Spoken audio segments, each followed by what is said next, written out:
Hey everybody, it's Drew. Welcome back to my channel. So in this video, we're going to build the Flyhawk 1/72nd scale SBD-3 Dauntless dive bomber from the Battle of Midway. And this is a fun little model kit. I did an inbox review of the parts a while back, and I'll put a link to that video in the description if you'd like to see. Check that out. This is a really fun model kit. I really enjoyed building it.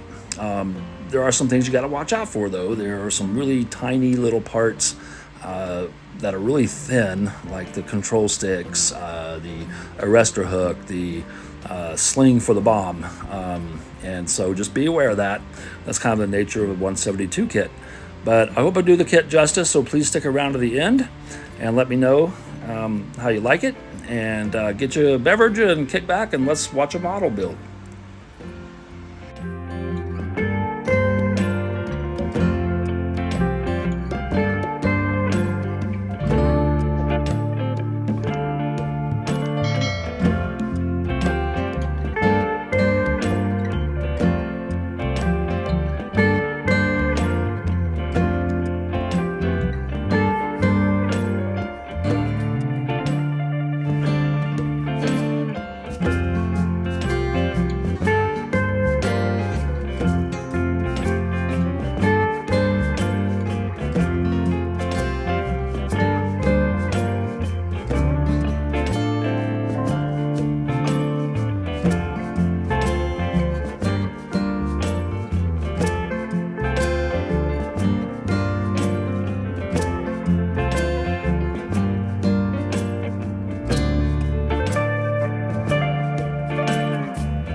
Really nice detail in this kit. These interior parts, like the some instrumentation, some radios, all that stuff that goes in the side panels, they're not molded in and they fit just perfect. They have tiny little locator pins that go in, and it's just a great fit.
So once I had all those panels installed, I'm going to do some priming. This is Vallejo gray primer.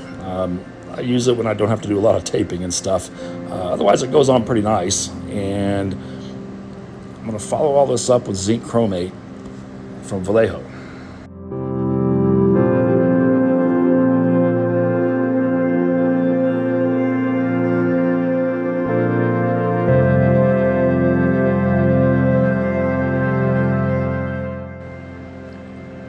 The instructions give you some nice color references for what to paint.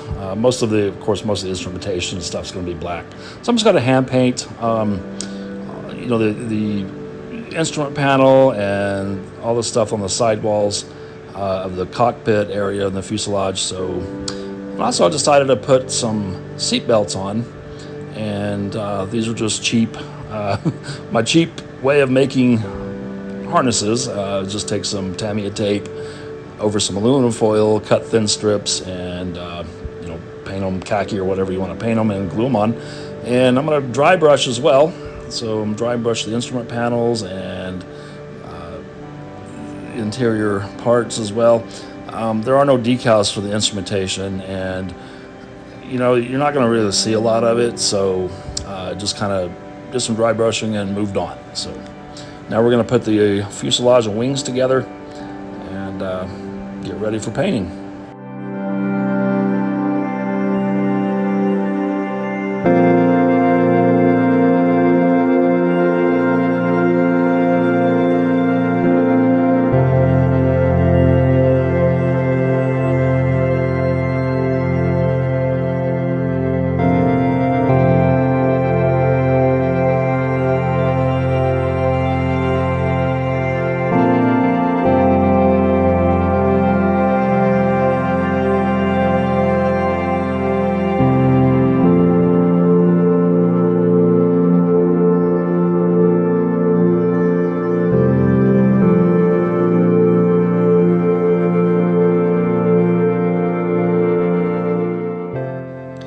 I'm just lining up the cockpit area to the fuselage and make sure everything's lined up correctly. Then I'm going to use a little bit of super glue, and then it is a tight fit, so I had to go around with my extra thin cement, hold parts together, and move on down the fuselage and clamp areas as I go. But otherwise, just take your time, be patient, make sure it lines up correctly, and it should look okay.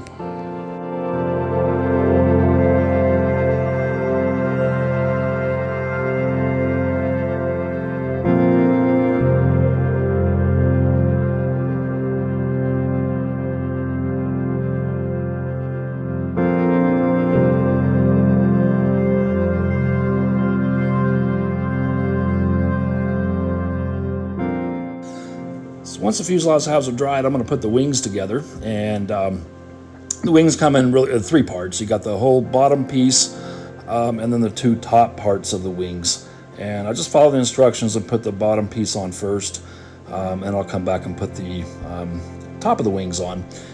And sometimes I like to leave the wings off and put them all together at once, but in this case I just went with the instructions because I wanted to make sure everything fit really well. And I'm just using my extra thin cement there.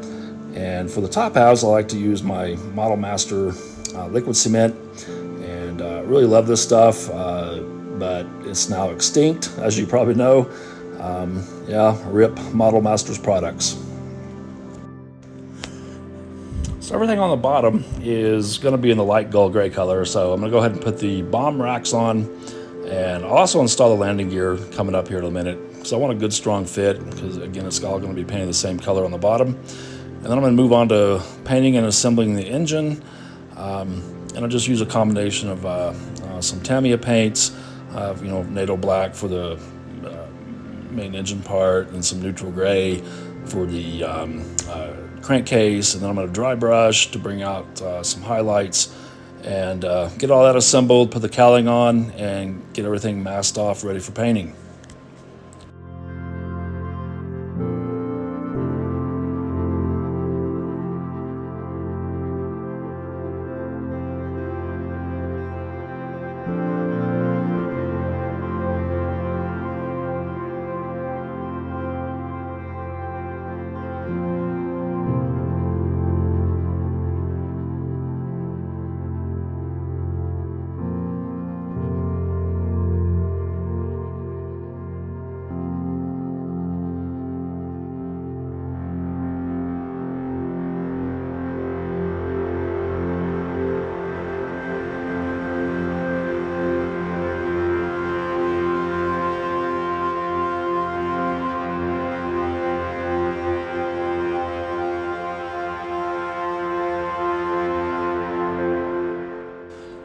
So to start painting, I'm going to give everything a nice coat of Badger Stynylrez gray primer, and is the best stuff you can get for priming, in my opinion, as far as using acrylic paints. But I need to go back and do a little bit more painting with the green zinc chromate. So this kit gives you canopy masks, and which is really cool because I want to paint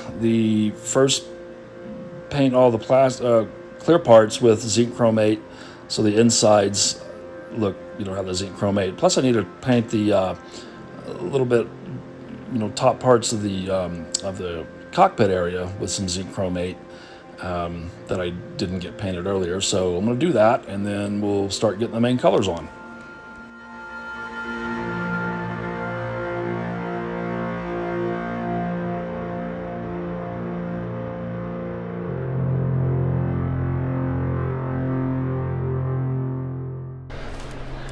Okay, let me pause and show you where I'm at. So, got the primer on. I've got everything masked where I need to. I don't like putting the plastic on, or the clear parts, until the very end, so I paint those separate. I don't like it because the paint builds up on them and they get ugly, so I'll leave those off and I just mask around. So I'm going to start with the bottom. And for these Dauntless dive bombers, they were a light gray. I like to use light gull gray because this is it's not white and it's not dark, so it has a nice color for the bottom of Dauntless dive bombers and various other Pacific War aircraft that had a gray bottom. In fact, a lot of model kits will recommend this FS number 36440. Okay, so I'm going to do that, and I also I masked off the red portions of the dive brakes for the ones that are going to go on the bottom, because they are going to be the same color as the fuselage. So I got those two masked off. I'm going to paint the pitot tube and the call it the sling for the bomb. I'll just paint those on the sprue. I also painted the wheels with some tire black, and I'm going to paint those, the hubs, wheel hubs, I'll paint those in the light gold gray as well. So let's get going. And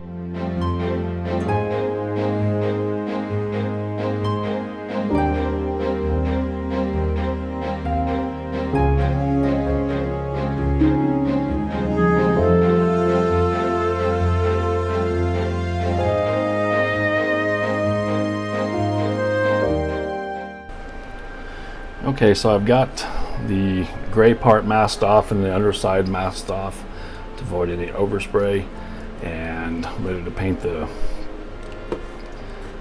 blue gray. And for that, I'm going to use, it's Vallejo Model Air 71.109.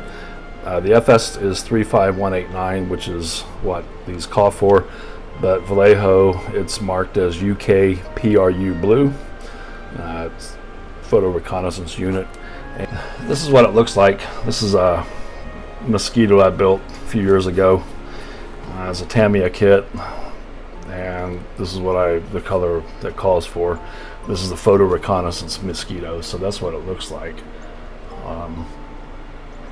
But it's not super dark, but if I don't like it, if I think it's too dark, I can always just go back over it. But that's what it looks like.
I like to paint the tips yellow first on my propellers, then mask those off, and then go over it with black.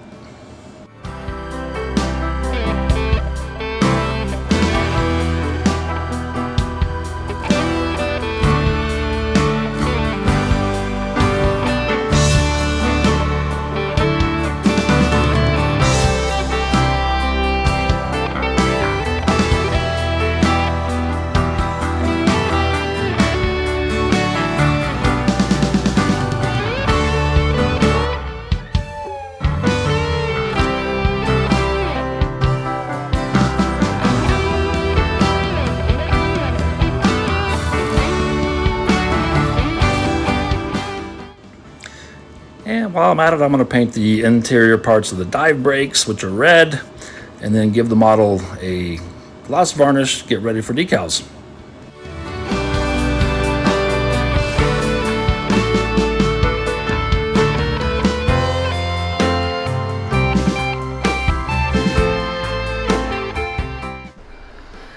Okay, so it's been gloss varnished and I'm ready for decals. And you can see here that it's pretty shiny. I like the Vallejo polyurethane gloss. It works pretty well. And I also did my best I could to paint the arrestor hook stripes. Yeah, looks good from a distance, but yeah, anyway, looks okay. Overall, it's been a really fun kit. I am going to leave the dive brakes off until the end. I don't want to get them in the way and break them off. I would like to pose them both open because I kind of want this to be like something you'd see in a museum, but that way you can show off the red undersides of the dive brakes. Here's the one that goes in the middle.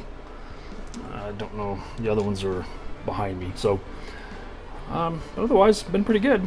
I did have a couple seams here that I had to fix, but I can kind of see I didn't do a great job on it, but I'm hoping maybe they'll just kind of, no one's going to grab it off the shelf and look at it.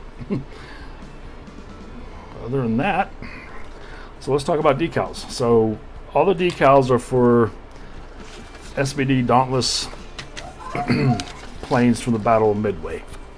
And they give you decals for VB3, it's Bombing Squadron 3, and 3, I had to look these up. Bombing Squadron 3 is from the Yorktown. They also give you markings for VB6, or Bombing Squadron 6. That was from the Enterprise. And then you get VB8, Bombing Squadron 8, and that would be from the USS Hornet. And I chose to do plane number 11 because I found some cool pictures. They actually, I think John Ford's Battle of Midway documentary, when he was there filming, he had some footage of this actual aircraft flying, and here they are. So I'm going to do that plane, so take a look.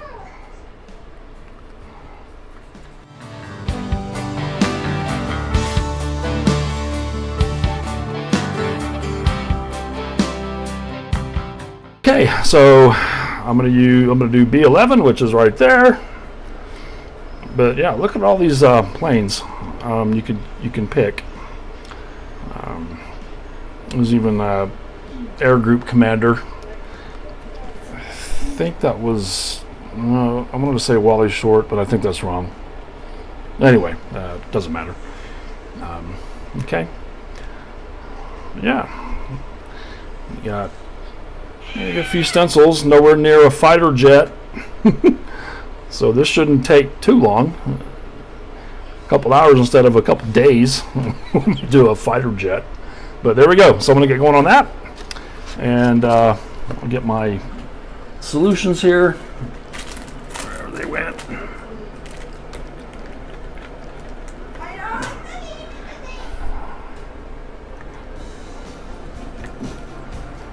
So yeah, so I got my micro set, I have a micro saw, Those are my go-tos, but sometimes if they're really thick, I'll use Sulfaset, which is really good. So I might, we'll see how Microsolve works. The plane, or the model, it has a lot of rivets, and so hopefully the decals will settle down with salt. All right, here we go.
Okay, so the decals are on and they really sat down nicely. Really pleased with how well they did. Not sure if you can see that, but you can see how they conform to the rivets, and they do look like they're painted on. I did, before filming this, I went over it with a semi-gloss varnish to seal everything in and get ready for washes. So it's not as shiny as it was, but you can tell. Yeah, pretty happy with that. They were, they're pretty thin, and so that way they conform really nicely. You got to be careful with them, especially some of the, like the stripe here. They tear easy if you try to move them around a lot, and so yeah, looks pretty cool.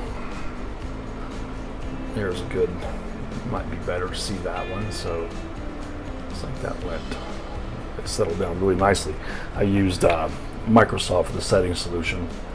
It did really well. So now what I'm going to do now is I'm going to use these Flory washes and put some washes on. I'm not sure what color I'll use. I'll probably mix, maybe mix the black and light to make a dark gray wash for the bottom, so it's not so stark, but we'll see. And maybe for the top, I'll probably you just use the light. Anyway, I'll look how it looks. So, all right, on to washing.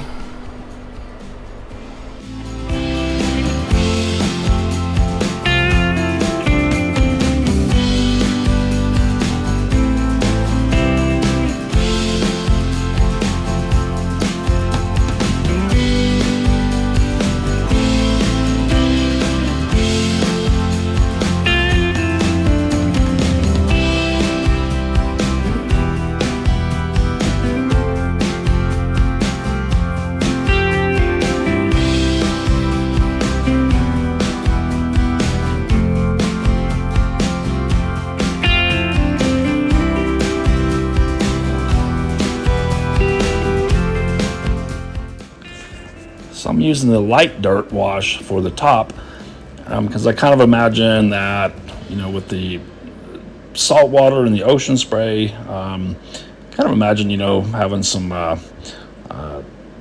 salt build up in the panels, that sort of thing. So just using that, and then I'm going to go and use a little bit darker wash around the engine area, you know, because it's going to be a little bit grimier there. And then once it's all dry, you just take it off with a damp paper towel and use some cotton swabs to get into the nooks and crannies. But yeah, otherwise I really enjoy using these clay-based washes from Flory Models.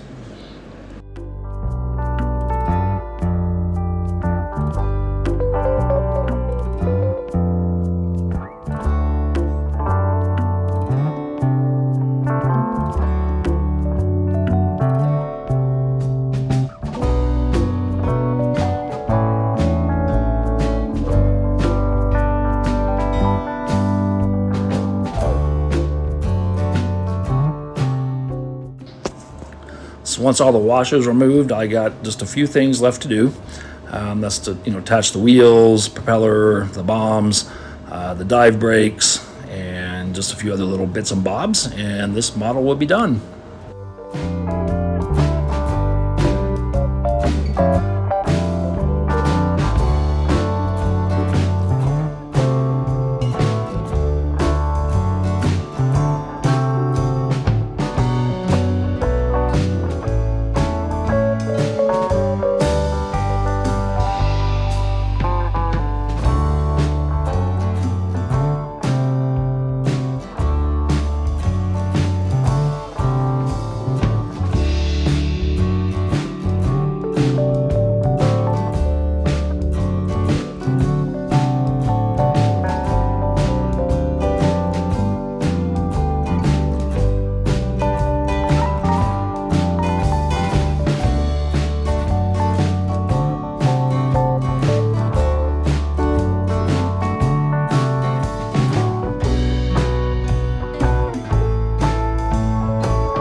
right, so I'm going to attach the windscreen and the canopy pieces. I am leaving it open so you can see the gun and see inside a little bit. This has been a really fun kit to build. I highly recommend it. It is well detailed, but just be aware there are some really flimsy, thin parts. I actually broke a control stick, but you can't see it because it's inside. The pitot tube was actually broken on the sprue. I'm not sure if it came that way or not, but I just could not get it to stay together. So I just ran with it and kept a stubby pitot tube on the wing. Such a fun kit. I hope you enjoyed the build. Let me know what you think of it in the comments below. If you enjoy my channel, please consider subscribing and check out some of the other videos that you'll see popping up at the end. I do have some slides here and some photographs of the finished model.